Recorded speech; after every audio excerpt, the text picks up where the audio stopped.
जय श्री कृष्णा। आज मैं अपने बारे में कुछ कहना चाहूँगी।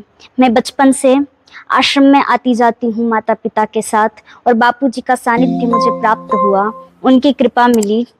आज प्रेरणा से मैं श्रीमद् भागवत कथा करती हूँ। मैंने लगभग 7 से 8 श्रीमद् भागवत कथा अभी तक करी है, जो कि बापूजी की प्रेरणा रही है। आगे भी मैं यही चाहूँगी कि बापूजी की प्रेरणा से मैं श्रीमद् भागवत कथा करती रहूं। मैं अपने विचारों को आपके सामने रखना चाहूँगी। मैं कहना चाहूँगी कि हम बापूजी के बारे में कुछ मिथ्या आरोप लगाते उनके ऊपर। हम कहते हैं कि बापूजी ने ऐसा किया वैसा किया, पर हम ये नहीं जानते कि बापूजी ने हमारी संस्कृति के लिए क्या किया।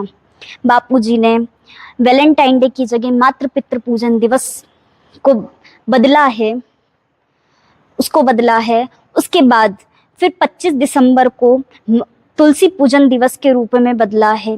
ये हमारी संस्कृति के लिए हैं। कहाँ हम वैलेंटाइन डे मनाते हैं, रोज़ डे मनाते हैं। इसकी जगह हम मातृ पितृ पूजन दिवस मना करके अपने माता पिता की पूजा करें। ये ज़्यादा बेहतर है या वैलेंटाइन डे मनाना ज़्यादा बेहतर है? ये हमारे विचार हैं। आप सोच कर देखिए, जो हमारी संस्कृति के लिए इतना कुछ कर रहे हैं, क्या कभी वो कुछ गलत कर सकते हैं?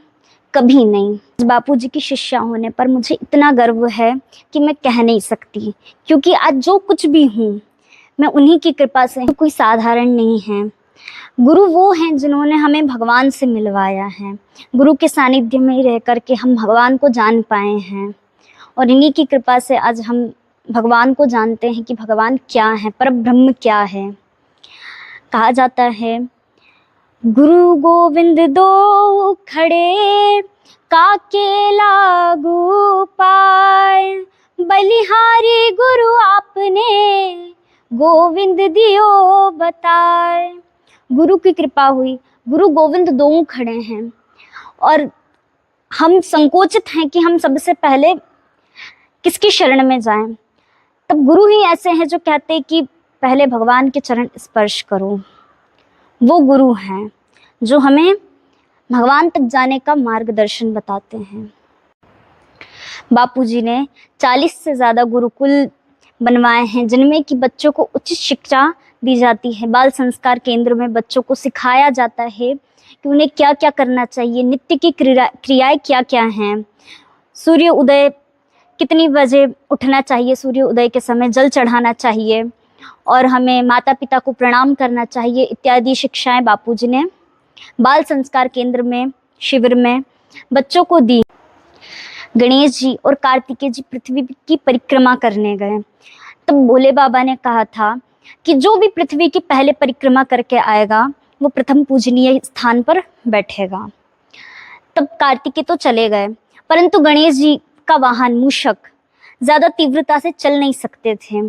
तो गणेश जी ने एक आसन लगाया और वहीं अपने माता पिता को बिठाया, माता पिता की पूजा करी, और उसके बाद उनकी परिक्रमा करी।